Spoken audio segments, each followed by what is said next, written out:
গন্ধ ভাতালি পেঁচানো লতার গাছ। লতা পাতা উগ্রগন্ধি হয় সম্ভবত এমন নামকরণ। সাধারণত অন্য গাছ বা বাহন পেলে স্বাচ্ছন্দ্যে বেড়ে উঠতে পারে। পাতা ডিম্বাকৃতি, সজল এবং বিপরীতমুখী, 5 থেকে 15 সেন্টিমিটার লম্বা, 2 সেন্টিমিটার চওড়া, গোড়ার দিকে সরু। ফুল গোলাপি বা নীল রঙের। পুষ্প 5 থেকে 15 সেন্টিমিটার লম্বা, পাপড়ির সংখ্যা 5। বীজ গোলাকার, চ্যাপ্টা, হলুদ বা লালচে বাদামি রঙের। সংস্কৃত নাম প্রসারণী ভদ্রা। এটি আমাদের দেশে ভাদালে, গন্ধ ভাদাল, গন্ধ ভাদুলি, গন্ধ ভাদুলিয়া, গাদাল বা গন্ধ ভাদালি নামে পরিচিত। মূলত এর উৎকট গন্ধের কারণে এই নামকরণ করা হয়েছে। এই গাছ বাংলাদেশ, ভারতের পূর্বাঞ্চল, আন্দামান নিকোবর দ্বীপ, দক্ষিণ ভুটান, কম্বোডিয়া, মায়ানমার, চীন, তাইওয়ানে প্রচুর জন্মে। মধ্য এবং পূর্ব হিমালয়ে 5000 ফুট উচ্চতার মধ্যে এই পাতা পাওয়া যায়। বিভিন্ন রোগের প্রতিকারে এই পাতা বিশেষ উপকারী। লতানো গাছ বলে সাধারণ অপর কোনো গাছে বা বাগানের বেড়ায় এই গাছ দেখা যায়। কাণ্ড থেকে জোড়া জোড়া পাতা বের হয়। সেপ্টেম্বর থেকে অক্টোবর মাসে এর ফুল ধরে এবং নভেম্বর থেকে ডিসেম্বর মাসে ফল হয়। শীতকালে ফল পাকে। বীজ থেকে বা এর কাণ্ড লতা লাগানো যায়। গ্রামের মানুষ অনেক আগে থেকে গন্ধ ভাতালির ব্যবহার জানেন। এই পাতা সাধারণত প্রদাহ নাশ করে। তাছাড়া পুরুষের শুক্রাণু বৃদ্ধি, উদরাময়, অশ্বরোগ, অরুচি, পক্ষাঘাত এবং বাতরোগেও উপকারী। বন্ধুরা, কেমন আছেন সবাই? আশা করি সুস্থ আছেন, কারণ আমাদের সঙ্গে থাকলে সুস্থ থাকতেই হবে। আর তাই প্রতিদিনকার মতোই আজও আপনাদের সুস্থতার কথা ভেবে নতুন আরো একটি গুরুত্বপূর্ণ ভিডিও নিয়ে হাজির হলাম। আজকে আমরা জানবো গন্ধ ভাতালি পাতার নানাবিধ স্বাস্থ্য গুণাগুণ সম্পর্কে।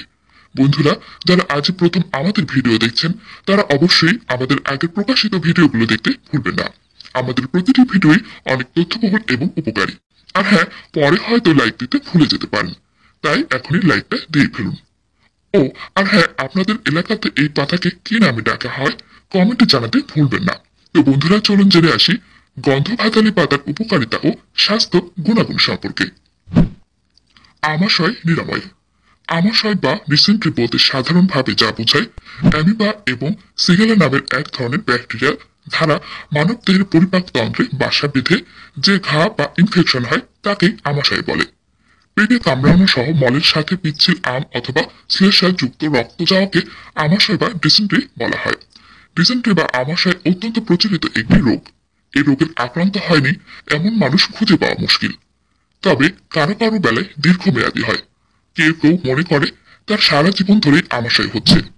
আমাশয় নিরাময়ে গন্ধ ভাতালি পাতা খুবই কার্যকরী। 2 থেকে 4 চামচ গন্ধ ভাতালি পাতার রস ঈষৎ গরম করে নিয়ে তাতে 9 থেকে 10 ফোঁটা মধু মিশিয়ে খেলে আমাশয় হাত থেকে মুক্তি পাওয়া যায়। অর্শ বা পাইলস রোগ নিরাময়ে। তীব্র বেদনাদায়ক এবং জটিল রোগগুলোর মধ্যে অর্শ বা পাইলস হলো একটি। এটি মানুষের মলদ্বারের রোগ। এই রোগে মলদ্বারের ভেতরে বা বাইরে, চারপাশে বা এক পাশে একটি বা একাধিক গোলাকৃতি বা সুচাল গুটিকা দেখা দেয়। এই গুটিকাগুলোকে বলি বা গেজ বলা হয়। পায়খানা করার সময় এই বলিগুলো থেকে অভ্যন্তরীণ সমস্যার অনুপাতে কারো অধিক পরিমাণে, কারো স্বল্প পরিমাণে রক্ত যায়। আবার অনেকের রক্ত যায় না। অর্শের সমস্যায় কষ্ট পান বহু মানুষ। সেক্ষেত্রে 3 গ্রাম কাঁচা হলুদের সঙ্গে 2 চামচ গন্ধ ভাতালি পাতার রস মিশিয়ে খেলে 2-1 দিনের মধ্যেই অর্শের যন্ত্রণা থেকে মুক্তি পাওয়া যায়। নিয়মিত এই পথ্য মেনে চললে অর্শের সমস্যার সমাধান হয়। শুক্রাণু বৃদ্ধিতে। যখন কয়েক মাস যাবৎ কোনো যুগল সন্তান ধারণ করার চেষ্টা করেও ব্যর্থ হচ্ছেন, তার মানে স্বামী অথবা স্ত্রী, 2-এর একজনের অথবা উভয়ের মাঝে কোনো সমস্যা আছে। যে কোনো মানুষ সহজেই অনুমান করতে পারেন যদি তাদের বান্ধব্য জাতীয় কোনো সমস্যা থাকে। পুরুষও এর ঊর্ধ্বে নয়। যদি কোনো পুরুষ মনে করেন যে তার বীর্যে শুক্রাণু প্রয়োজনীয় পরিমাণে সর্বোচ্চ নয়, তাহলে এই পাতাতেই আছে সমাধান। পুরুষের দেহে শুক্রাণুর ঘাটতি দেখা দিলে এই পাতা সেই ঘাটতি পূরণে বিশেষভাবে সাহায্য করে। সেক্ষেত্রে 2 চামচ গন্ধ ভাতালি পাতার রস ঘন দুধের সঙ্গে মিশিয়ে খাওয়া যেতে পারে। তবে তার জন্য অবশ্যই চিকিৎসকের পরামর্শ নেওয়া উচিত। মূত্রনালীর প্রদাহ থেকে মুক্তি পেতে। শরীরে মূত্র তৈরি এবং দেহ থেকে তা নিঃসরণের জন্য যে অঙ্গসমূহ কাজ করে সেগুলোতে কোনো কারণে ইনফেকশন দেখা দিলে তাকে ইউরিনারি ট্র্যাক্ট ইনফেকশন বলে। মেয়েদের মধ্যে এই অসুখটির প্রকোপ খুব বেশি দেখা যাচ্ছে। মূত্রনালীর প্রদাহের সমস্যাও খুবই কষ্টদায়ক। সেক্ষেত্রে গন্ধ ভাতালির পাতার রসে 3 থেকে 4 চামচ কাঁচা দুধ মিশিয়ে খেলে উপকার পাওয়া যাবে। শরীরের অনাকাঙ্ক্ষিত ব্যথা দূরীকরণে।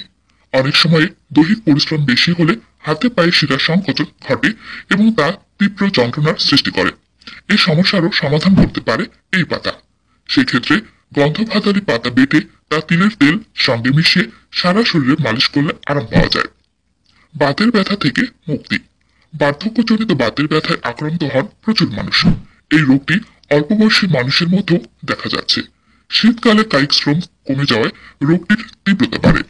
রাতে ব্যথাতেও আরাম দেয় এই গন্ধভাতালি পাতা। এই পাতার সঙ্গে ক্যাস্টর অয়েল মিশিয়ে মালিশ করলে আরাম পাওয়া যাবে। শুধু তাই নয়, আমবাতের সমস্যাও নিমিষে দূর হবে যদি এই পাতার রসের সঙ্গে 1 কোয়া রসুন চিবিয়ে খাওয়া যায়। 2 থেকে 4 দিনের মধ্যে আমবাতের যন্ত্রণা লাঘব হবে। প্যারালাইসিস বা পক্ষাঘাতে।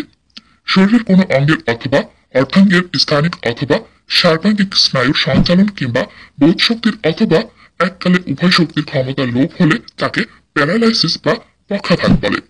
শরীরের পেশিগুলো দুর্বল ও শিথিল হয়, পেশি ক্ষয়, শুষ্ক, সংকুচিত, স্থিতিস্থাপকহীন, কোনো স্থানে বোধশক্তি ও সঞ্চালন শক্তি থাকে না। প্রাচীনকালের কবিরাজি শাস্ত্রে পক্ষাঘাত হলে গন্ধভাতালি পাতার রস খাওয়ানোর চল ছিল। শুধু তাই নয়, শরীরের কোনো অঙ্গ অবশ হয়ে গেলে এই পাতার রস খেলে বা ওই স্থানে পাতা মালিশ করলে যন্ত্রণা থেকে উপশম পাওয়া যায়। কোষ্ঠকাঠিন্যে নিরাময়। কোষ্ঠকাঠিন্যের যন্ত্রণায় অনেকে সারা বছর ভুগে থাকেন। মাঝে মধ্যে নানা কারণে মল কঠিন হতেই পারে। বিশেষজ্ঞরা বলেন, খাদ্য তালিকায় আঁশ জাতীয় খাবারের ঘাটতি ও অপর্যাপ্ত পানি পান করার ফলে কোষ্ঠকাঠিন্য হতে পারে। কোষ্ঠকাঠিন্যে গন্ধভাতালি পাতার রস সকালে লবণের সাথে মিশিয়ে খেলে অচিরেই সেরে যায়। গন্ধভাতালি সহজেই বাড়ির আশেপাশে বেড়াতে বা অন্য গাছে উঠিয়ে দিয়ে জন্মানো যেতে পারে।